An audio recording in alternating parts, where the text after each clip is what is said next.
Olá, meu irmão e minha irmã. Neste vídeo, estudaremos a respeito da crisma, ou confirmação, através do Catecismo da Igreja Católica, pelo livro Catecismo Maior de São Pio X, pela editora Eclésia. Vamos aprender hoje a respeito do sacramento da crisma. Antes de darmos início a esta leitura e estudo do Catecismo, façamos o ato de fé. Meu Deus, eu creio em tudo o que vós revelastes e a Santa Igreja nos ensina, porque não podeis enganar-vos e nem enganar-nos. E expressamente creio em vós, único e verdadeiro Deus, em três pessoas iguais e distintas, Pai, Filho e Espírito Santo.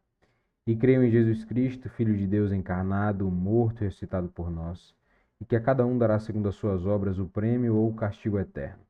Nesta fé quero viver e morrer. Senhor, aumentai a minha fé. Amém. Em nome do Pai, do Filho e do Espírito Santo.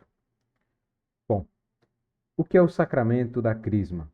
A crisma é um sacramento que nos dá o Espírito Santo. Imprime na nossa alma o caráter de soldados de Jesus Cristo e nos faz perfeitos cristãos. De que maneira o sacramento da crisma nos faz perfeitos cristãos? A crisma nos faz perfeitos cristãos porque nos confirma na fé e aperfeiçoa as outras virtudes e os dons que recebemos no santo batismo. E por isso se chama confirmação. Então, a crisma é um sacramento que confirma outro sacramento. Receber a crisma ou confirmação é confirmar, é corroborar o sacramento do batismo. Quais são os dons do Espírito Santo que se recebem na crisma? Os dons do Espírito Santo que se recebem na crisma são 7: sabedoria, entendimento, conselho, fortaleza, ciência, piedade e temor a Deus. Qual é a matéria deste sacramento? A matéria deste sacramento, além da imposição das mãos do bispo, é a unção feita sobre a fronte do batizado com o sagrado crisma. Por isto, o sacramento se chama crisma, isto é, unção. O que é o sagrado crisma? O sagrado crisma é o óleo misturado com bálsamo, que o bispo consagrou na Quinta-feira Santa. Que significa o óleo e o bálsamo neste sacramento? Neste sacramento, o óleo que se derrama e fortalece significa a graça abundante que se esparge na alma do cristão para o confirmar na fé. E o bálsamo, que é odorante e preserva da corrupção. Significa que o cristão fortalecido por essa graça está apto a difundir o bom odor das virtudes cristãs e a defender-se da corrupção dos vícios. Então, tudo isso é o significado do óleo sagrado, que aqui é chamado crisma. Tem função de fortalecer a graça abundante, significa a graça abundante que se esparge na alma do cristão para o confirmar na fé. E o bálsamo, que é o odor, e preserva da corrupção. Então, este é o significado do óleo da crisma. Qual é a forma do sacramento da crisma? A forma do sacramento da crisma é esta: eu te assinalo com o sinal da cruz e te confirmo com o crisma da salvação, em nome do Pai e do Filho e do Espírito Santo. Amém. Quem é o ministro do sacramento da crisma? O ministro ordinário do sacramento da crisma é somente o bispo. Então, a princípio, apenas quem pode ser o ministro é o bispo. Com qual rito o bispo administra a crisma? O bispo, para administrar o sacramento da crisma, primeiro estende as mãos sobre os crismados, invocando sobre eles o Espírito Santo. Depois faz uma unção em forma de cruz com o sagrado crisma sobre a fronte de cada um, dizendo as palavras da forma. Em seguida, com a sua mão direita, dá um leve tapa na bochecha do crismado, dizendo-lhe: a paz esteja contigo. E, por fim, abençoa solenemente todos os crismados. Por que se faz a unção sobre a fronte, ou seja, sobre a testa, né?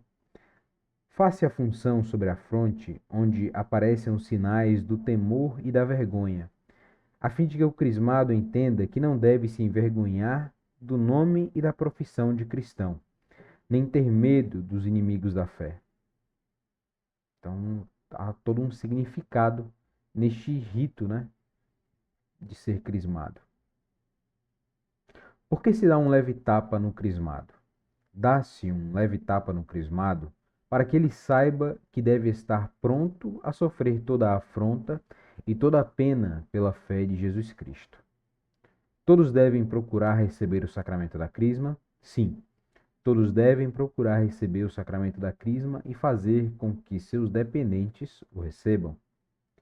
Em que idade convém receber o sacramento da crisma?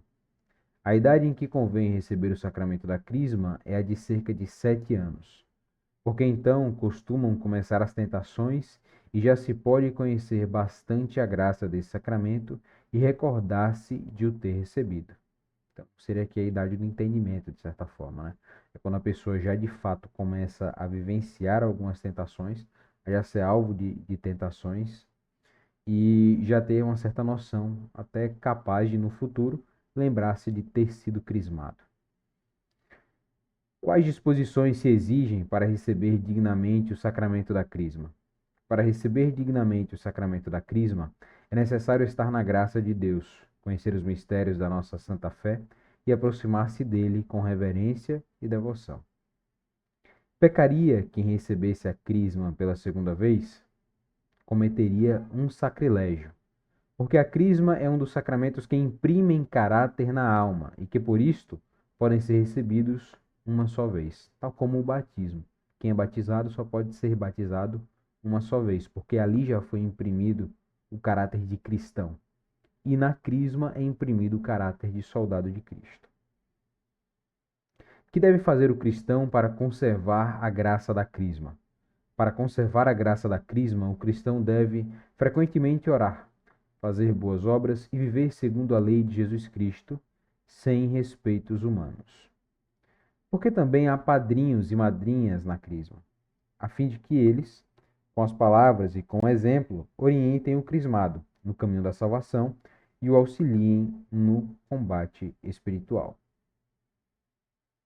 E aqui tem uma nota de rodapé que eu acho que é interessante ser feita a leitura.